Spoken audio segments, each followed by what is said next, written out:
what cracks me up is when on the school lunch deal, I'll see these parents going nuts saying, don't take the stuff out, and I'm going, do you see your huge child?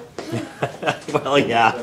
But then, of course, when that kid gets sick, I mean, the juvenile diabetes rate is enormous in this country. I didn't answer that question very well either on the diabetes component of that, and that is true. They can come to juvenile diabetes and not be able to solve that with their diet later on in life, but it can be prevented by diet control. Oh, absolutely. At least delayed substantially. Yeah, absolutely. And I didn't answer that question very well. But generally speaking, I get the whole notion in terms of a nanny state, and I get saying, well, we should be telling folks what to do.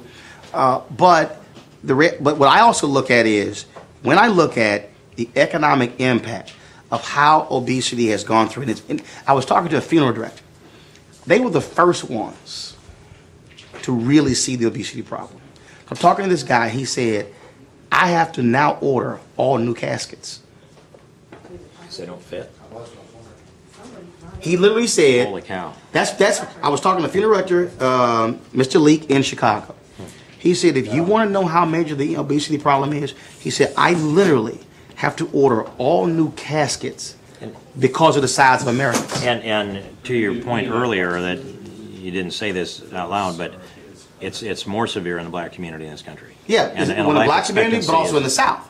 I mean, even if you're dealing with whites, I forgot, I think maybe CNN, somebody did a piece on this particular city in Texas. New York Times did a big piece. It was stunning. It was mostly whites in this town, where literally everything was fried. They went to all these restaurants and literally could not find vegetables. Really? In this entire town. And the local doctors, they didn't have really a major healthcare system.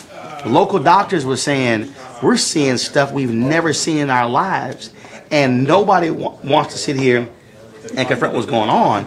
And these doctors were saying just larger and larger patients, this explosion in high blood pressure, hypertension, strokes. I have an unreasonably high rating of my good cholesterol, and excuse me, they use that to subtract from the bad cholesterol number to get to a real number, which tells me I have to feed my good cholesterol, or otherwise it'll starve to death. There you go. So I have to give it a little bit of grease once in a while, or otherwise it'll atrophy. No, I understand. I mean, everybody's made up a little bit differently. One thing is we don't have a very good education on this, and the other one is it is in the culture.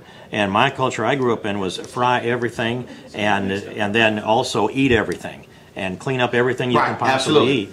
And what I do, Roland, is that I've done this about the last 5 or 6 years.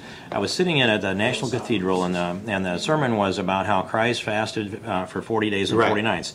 And then I thought, well, I can't do that, but I can at least make weight by Easter. So every Lent, I dial my weight down to 174 pounds. That's what I just choose. I was 174 as a high school senior. Well, you maybe don't need to go that far. And I was muscular. I can't imagine being 174 again. Well, you're a bigger bone person than I am. Yeah. And if I get to 212, I'm going to be ecstatic. But here's the time to do it is do it during Lent. Give up something anyway. And now I don't have trouble actually getting that weight gain because it's so painful during Lent that I don't want to put that weight on the rest of the year. I understand. It's good for me. All right.